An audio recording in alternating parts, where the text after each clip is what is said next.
seemed quite proactive, played quite well in the second half. Roy Keane said it was shameful how the team played and it seemed like City were a lot superior. Were you surprised at the drop-off performance in the second half? Well, as you said, I think we played a good first half, but we were still 2-1 down. So it was clear that in the second half we still had to try and score 1 or 2 goals in order to have a chance to at the end win the game. We didn't.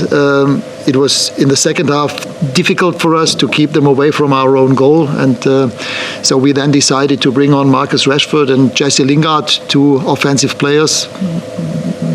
One of the few offensive players we had available today, and then they scored a brilliant goal after a corner. I must say, difficult to defend that one, and from then on it was a very difficult, frustrating game for us, because if you keep chasing them up high up in the pitch in their half, you take the risk to concede another 1, 2, if not 3 goals.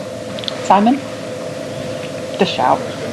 What did you make of the character of your side and the attitude in the second half? Because it's something that's come up time and time again. To be honest, I didn't have the impression that they didn't try. But as I said, it's difficult against a team like Man City. Once you are 3-1 down, the best team in possession of the ball on the planet, it's difficult. I cannot blame anyone for not having tried and putting effort into that game. But it was, as I said, difficult after the 3rd goal. Right back. Does that show how far behind Manchester City are on that kind of performance? I mean, after 28 games, you're as far apart from each team as the table shows it.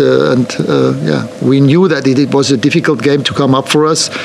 I think we did well in the first half tactically. We had our moments. We could have scored 1 or 2 more goals in the first half, but we didn't. And in the end, it's obvious that they won the game, and they deserve to win the game.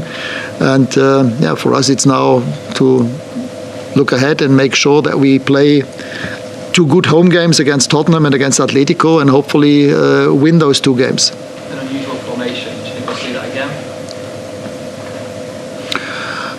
Well, we didn't have that many strikers available for the game today, and for us the question was, do we play with Marcus to start with, or do we play with a false 9 like Bruno and have one more central midfielder on the pitch to make sure that we can win balls there and have enough players? It was clear that they will always try to create numerical superiority in the middle of the pitch, and that's why I decided to play with Bruno as a false 9. Do you think that a game like today shows the amount of work that you have, not only now as a manager, but in your future role above the football structure in the club? To be honest, I knew that before that game, so I wouldn't have needed that game to be aware of that. But for now, it's about developing the team, finishing the season as well as we possibly can, and all the other things are issues that need to be spoken about and hopefully developed at the end of the season in the next transfer window. Okay, last 2 questions, David and Mark. Hi, Ralf.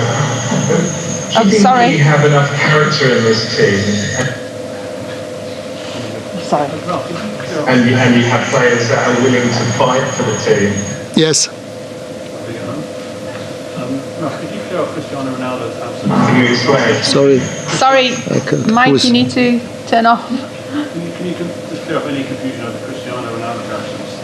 I think you said to MUTV it was a hip injury, but some people have been saying that he just didn't fancy playing. Roy Keane said it didn't add up. Can you let us know? What did Roy Keane say? Sorry. Not Roy Keane. His hip injury didn't add up. He didn't believe it. Roy Keane didn't believe he had a hip injury, they're saying. I don't know. Well, I have to believe my medical department. Our doctor came to see me a Friday morning before training and told me that Cristiano cannot train because of some problems with his hip flexor.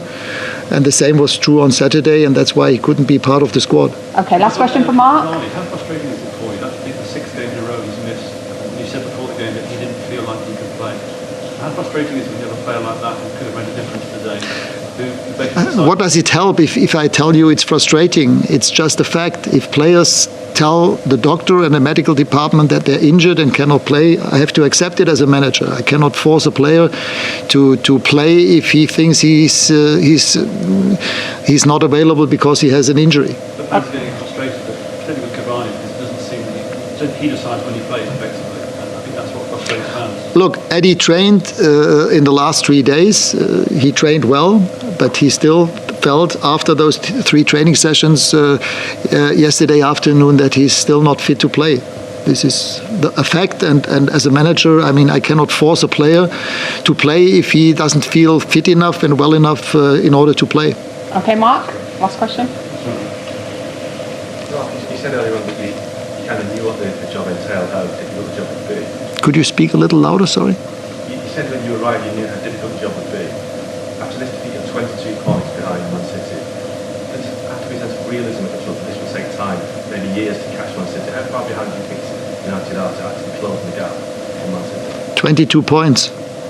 And the second half showed that if they are in their momentum and if they are 3-1 up, that it's almost impossible to keep them away from your own goal, at least for our team. Squad of players that, I mean, how many players do you feel that you need? Not need, but how long will it take to get Look, back to I'm still the manager of this team for another 10 games in the Premier League and for hopefully a few more games in the Champions League. And it doesn't make sense now to start some speculations about how many players would we need, on which positions would we need them. This is not my issue. It's right now. It's about preparing the team for the Tottenham game, and after that for a very important game against Atletico in the Champions League. Right now we have to be, and I am happy with the players that we have. This is clear that we lost 2, if not 3 strikers since Christmas. Everybody knows, but again, this is a fact, and we have to deal with it. And I'm not complaining about that. So for us, it's important to look ahead and make sure that we develop the team, which we have in the last couple of weeks and months. We do not always play against Manchester City. We have other teams, and we showed that against West Ham and against other teams at Leeds that we are capable to win those games. And this is my major job in the next 2.5 months. Okay, guys, thank you. Thank you.